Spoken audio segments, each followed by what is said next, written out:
ಎಲೆ ಮರುಳೆ ಸನ್ಯಾಸಿ ಮತ್ಸರದೊಳಗೆ ಮುಳುಗಿದ ಚಿತ್ತ ನಿನ್ನದು. ಗೆಲುವಿನಲ್ಲಿ ಸಂದೇಹವೇ ಹೇಳು, ಆವುದದ್ಭುತವೂ ಅಳುಕುವನೇ ಸುಕುಮಾರ ಸಾರಥಿ ಬಲುಹನುಳ್ಳವನೇ. ನಪುಂಸಕನಲ್ಲಿ ನಿರಂತರ ಪಕ್ಷವು ಎಂದು ವಿರಾಟ ಕಥೆಗೊಂಡ. ಲೋಕ ಪ್ರಸಿದ್ಧನಾದಂಥ ಒಬ್ಬ ಸಾರಥಿ ಇದ್ರೆ ಯಾವ ಯುದ್ಧವನ್ನಾದರೂ ಗೆಲ್ಬೋದು ಅನ್ನುವಂಥ ಮಾತನ್ನ ಕೇಳಿದಂಥ ವಿರಾಟ್ ರಾಜನಿಗೆ ಅತ್ಯಂತ ಕೋಪ ಬರುತ್ತೆ.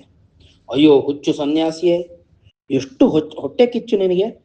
ಈ ಮತ್ಸರದಿಂದ ಹೇಗ್ ಮಾತಾಡ್ತಿದ್ಯಾ ನೋಡು. ನನ್ನ ಮಗನಲ್ಲಿ ಏನ್ ಪರಾಕ್ರಮ ಇಲ್ಲ ಅಂತ ಅನ್ಕೊಂಡಿದ್ಯಾ? ನನ್ ಮಗ ಏನ್ ಗೆಲ್ಲೋದ್ರಲ್ಲಿ ಅವನಿಗೆ ಶಕ್ತಿ ಇಲ್ಲ ಅಂತ ಅನ್ಕೊಂಡಿದ್ಯಾ? ಅದ್ರಲ್ಲಿ ಏನು ಅದ್ಭುತ ಅಂತಂತೀಯ? ಅದ್ರಲ್ಲಿ ನನಗೇನು ಅದ್ಭುತ ಕಾಣಿಸ್ತಿಲ್ಲ. ನನ್ ಮಗ ಅತ್ಯಂತ ಪರಾಕ್ರಮಶಾಲಿ. ನೀನ್ ಹೇಳ್ತಿರೋಂಥ ಸಾರಥಿ ಏನ್ ಬಹಳ ಪರಾಕ್ರಮಿನೇ ಏನೋ ಅವನುವೆ ನಪುಂಸಕ. ಈ ಹೆಣ್ಣು ವೇಷ ಹಾಕೊಂಡು ಗಂಡ ಶೈಲಿಯಲ್ಲಿ ಓಡಾಡ್ಕೊಂಡು ಇರುವಂತಹ ನಪುಂಸಕ. ಅದು ಆ ನಪುಂಸಕನ ಶಕ್ತಿಯಿಂದ ನನ್ನ ಮಗ ಗೆದ್ದ ಅಂತ ಹೇಳ್ತಿದ್ಯಲ್ಲ, ಎಷ್ಟು ಹೊಟ್ಟೆವ್ರಿ ಇರ್ಬೇಡ. ಇದನ್ನ ಯಾರಿಗಾರು ಹೊರಗಡೆ ಹೇಳಿಗಿಳಿಯ, ನನ್ ತನಕ ಹೇಳದೆ ಪರವಾಗಿಲ್ಲ. ಇನ್ ಮುಂದೆ ಈ ತರದ ಮಾತುಗಳನ್ನ ಆಡಿದ್ರೆ ನನಗ್ ತುಂಬಾ ಕೋಪ ಬರುತ್ತೆ. ನಿನ್ನ ಹೊಟ್ಟೆ ಕಿಚ್ಚನ್ನ ಸ್ವಲ್ಪ ಕಮ್ಮಿ ಮಾಡ್ಕೋ ಅಂತ ವಿರಾಟ್ ರಾಜ ಕಂಕಭಟ್ಟನಿಗೆ ಹೇಳ್ತಾನೆ. ನಿನ್ನ ಮೋಹದ ಕಂಗಳಿಗೆ ಮಗನ ಉನ್ನತೋನ್ನತ ಸತ್ವನೆಂದೇ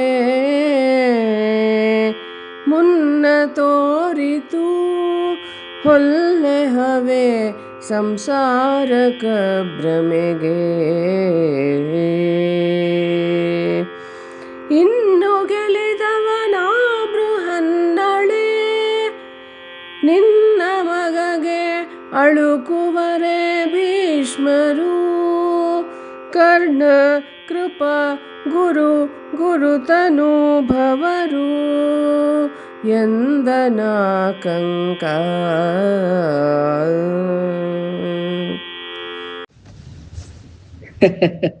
ವಿರಾಟ್ ರಾಜರೇ, ನಿಜವಾಗ್ಲೂ ಯುದ್ಧವನ್ನ ಗೆದ್ದಿದ್ದು ಬೃಹನ್ನಳೆನೆ.